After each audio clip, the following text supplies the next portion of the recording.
Welcome to గరం గరం బెజవాడ రుచుల్లో. ఈరోజు నేను నిమ్మకాయ నిల్వ పచ్చడి పడుతున్నానండి. చూడండి, ఇవి నిమ్మకాయలు. ఈ నిమ్మకాయలు నిల్వ పచ్చడి ఎలా పట్టాలో చూద్దామండి. ఇవి మనం ఏ సైజు కావాలంటే ఆ సైజు ముక్కలు కట్ చేసుకోవాలండి.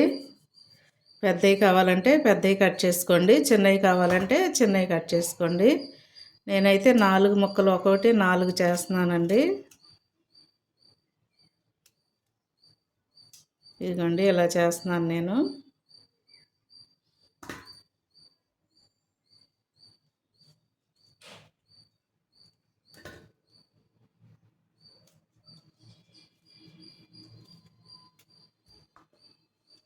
ఇలాగా మనం ఎన్ని కాయలు కావాలంటే అన్నీ కూడా ముక్కలు కట్ చేసుకోండి. కొంచెం పెద్దవి కావాలంటే కూడా పెద్దవి కూడా కట్ చేసుకోవచ్చు. నేనైతే మాత్రం ఇలాగే కట్ చేస్తున్నానండి, చిన్న ముక్కలే కట్ చేస్తున్నాను. ఇలా కాయలన్నీ కూడా మనకి ఎన్ని కాయలు కావాలో అన్ని కాయలు కట్ చేసి, ఆ తర్వాత కనీసం ఒక 10 కాయలు అన్నా ఎక్కువ అయితే కనుక ఎక్కువ పిండుకోవాలండి. రసం కూడా కొన్ని కాయలు పిండుకోవాలి మనం. ఎందుకంటే రసం లేకపోతే కారం కలవదు, పచ్చడి కూడా అంత పులుపుగా అనిపించదు కదా. అందుకని నేనైతే ఒక 20 కాయలు ముక్కలు కోస్తున్నానండి. ఒక 10 కాయలు అయితే రసం పిండుతున్నాను. చూడండి, ఇలాగా చిన్న చిన్న ముక్కలు కట్ చేసుకోండి. అలాగే నేను కొంచెం పెద్దవి కూడా కట్ చేశాను. కొన్ని ముక్కలు చిన్నవి కట్ చేశాను, కొన్ని ముక్కలు పెద్దవి కట్ చేశానండి. ఇలా కట్ చేసిన తర్వాత చూడండి, టీ గ్లాస్ అండి ఇది. టీ గ్లాస్తో సాల్ట్ వేసుకోండి. అంటే మనం ముందు కారం కలిపేటప్పుడు వేసుకోవచ్చండి.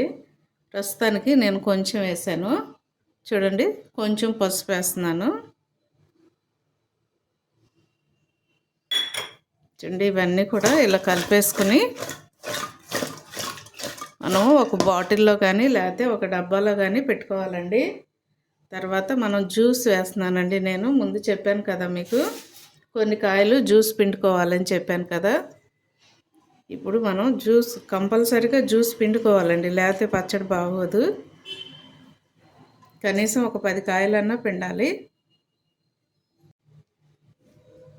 ఒక 25 కాయలు అంటే 20 కాయలు, 25 కాయలు కనుక మీరు ముక్కలు కోసుకుంటే కనీసం ఒక 10 కాయలన్నా రసం పిండుకోవాలి. ఇలా నేనైతే ఇప్పుడు 10 కాయలు రసం పిండుతున్నాను. ఈ పైన నిమ్మకాయకి తొక్క పల్చగా ఉన్న కాయలు తీసుకోండి, జ్యూస్ ఎక్కువ ఉంటుంది. మందంగా ఉన్నవి తీసుకున్నాం అనుకోండి, మొక్కకు పనికొస్తుంది. అది మందం కాయలు అయితే మొక్కకి పనికొస్తాయి. కానీ మనకు జ్యూస్ కావాలంటే మాత్రం పల్చగా ఉన్నదే తీసుకోవాలండి, దానిలోనే జ్యూస్ ఎక్కువ ఉంటుంది. చూడండి, కాయలన్నీ కూడా ఇలా పిండేసుకోండి.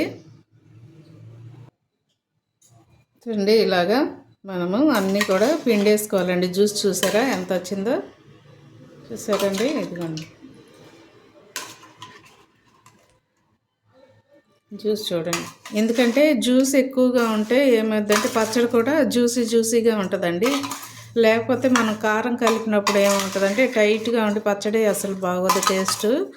ఎప్పుడు జ్యూసీగానే, ఈ నిమ్మకాయ పచ్చడి మాత్రం జ్యూసీగానే ఉండాలి. ఇప్పుడు మనం దీన్ని ఒక ప్లాస్టిక్ డబ్బాలో కానీ లేకపోతే గాజు సీసాలో కానీ జాడీలో కానీ పెట్టుకోవాలండి. ఇలాంటి గిన్నెల్లో మాత్రం నిల్వ ఉంచకూడదు. ఇది 3 రోజుల వరకు దీన్ని ఇలాగే ఉంచాలండి. 3వ రోజున మనం తీసి కారం కలుపుదాము. అప్పుడే తాలింపు కూడా కొంచెం చేస్తాను, చూద్దురు. తాలింపు చేసుకోకపోయినా పర్వాలేదండి, అలాగైనా మనం తినేసేయచ్చు. ఇది 3 రోజుల తర్వాత నేను మీకు చూపిస్తానండి. చక్కగా మాగిపోయి ముక్క కూడా మెత్తబడిపోయి చాలా బాగుంటుంది ఈ పచ్చడి. ఇది మంచిదండి, ఆరోగ్యానికి కూడా మంచిది. అందరూ కూడా ట్రై చేయండి. ఇది పచ్చడి ఇలాగే పట్టండి, చాలా బాగుంటుంది. నేను మళ్ళీ 3 రోజుల తర్వాత ఈ పచ్చడిని మీకు చూపిస్తాను. చూడండి, నిమ్మకాయ ముక్కలు 3 రోజులు అయిపోతుంది కదండి. ఉప్పులో మనం ఊరపెట్టాం కదా. ఇప్పుడు ఇది కారం కలుపుతున్నాను నేను. ఒక గిన్నెలో వేసుకోండి. కారం వేస్తున్నానండి. చూడండి, చిన్న కప్పు, ఇది చిన్న కప్తో నేను 1.5 వేస్తున్నాను.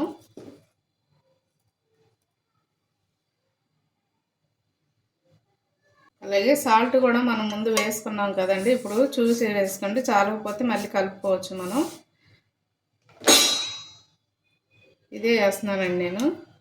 ఇదంతా కూడా బాగా పులుసులో కలిపేసేసేయండి. ఈ నిమ్మకాయ ముక్కలకి బాగా పట్టేవాళ్ళండి, కారం బాగా పట్టాలి.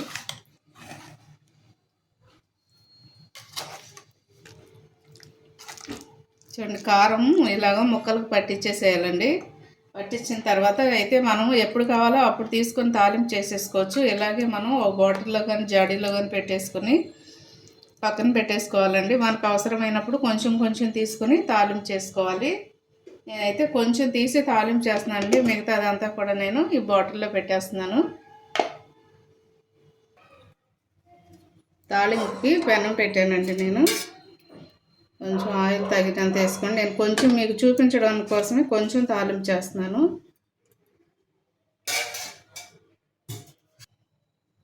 చూడండి, 3 ఎండుమిర్చి వేసానండి.